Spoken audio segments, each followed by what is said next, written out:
मौसम हमेशा एक सा नहीं रहता कांता। आज धूप है तो कल छाँव भी होगी। एक दिन तेरी किस्मत में भी अच्छे दिन आएंगे। तू चिंता क्यों करती है? हम हैं ना तेरे साथ। जाने दे, तेरे पति ने जब सब साफ कह ही दिया है उसको तेरे साथ नहीं रहना, फिर उसको जिसके साथ जाना है जाने दे। उसको तेरे से जब प्यार ही नहीं है तो क्यों रोज रोज उसकी मार सहती है? अब जब उसने तेरे से पूछा, बच्चों को चाहे तो रख सकती है या चाहे तो वो ले जाए, तूने क्या बोला? रमा जी कांता से बड़े प्यार से पूछी। क्यों दीदी? क्या बोलूँ दीदी जी? ऐसा लग रहा है 4 साल कैसे उस जालिम के साथ दिन काटे, बस बच्चों की वजह से ही ना। अपने बच्चे उसको कैसे दे सकती थी?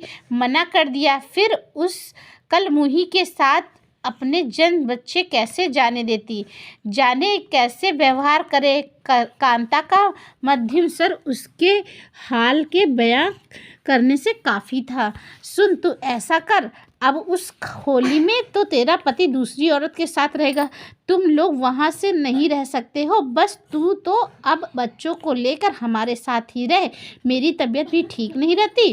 फिर इधर घर में तेरे भैया और कुहू मतलब बेटी ही तो रहते हैं। जा, जो स्टोर है उसके साफ सफाई कर, उधर ही रहने की व्यवस्था कर ले।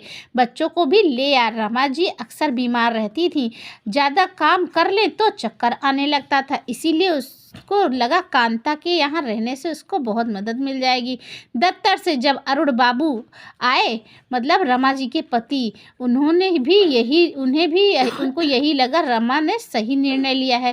कांता के बच्चों को अच्छे स्कूल में पढ़ने भेज दिया। कुहू अभी 1 साल की थी, इसीलिए रमा जी को उस पर ध्यान देने का पूरा वक्त मिल जाता था। कांता ने बहुत अच्छे से सब संभाल लिया था। वक्त के साथ साथ कांता भी उस घर का हिस्सा बनती जा रही थी। एक दिन रमा जी को चक्कर आ गया, वो होश में नहीं आ रही थी। कांता ने जल्दी से अरुण बाबू को फ़ोन करके सब बताया और अपने बड़े बेटे के साथ लेकर अस्पताल भागी। डॉक्टर ने नब्ज टटोलते हुए बोला, अब तो इनकी सांसें चल ही नहीं रही हैं। ये सुनते ही कांता के होश उड़ गए। तब तक अरुण बाबू भी आ गए। पत्नी के जाने का दर्द सीने में दफन कर उनकी अंतिम विदाई की। अरुण जी अब उदास रहने लगे थे। कांता के बच्चे उन्हें बाबूजी कहते थे और हमेशा कोशिश करते कुहू और बाबूजी को खुश रखें। कुहू अभी 10 साल की ही थी। वो कांता के बहुत करीब और उसे मौसी बोलती थी। अब कांता पर पूरे घर की जिम्मेदारी आ गई थी। अरुण जी ने कांता के दोनों बच्चों की अच्छी शिक्षा दिलवाई, बिल्कुल अपने बच्चों की तरह।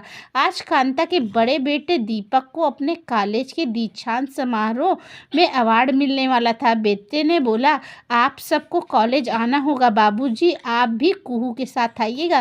पहले तो अरुण जी ने मना कर दिया, पर दीपक की जिद के आगे हार गए।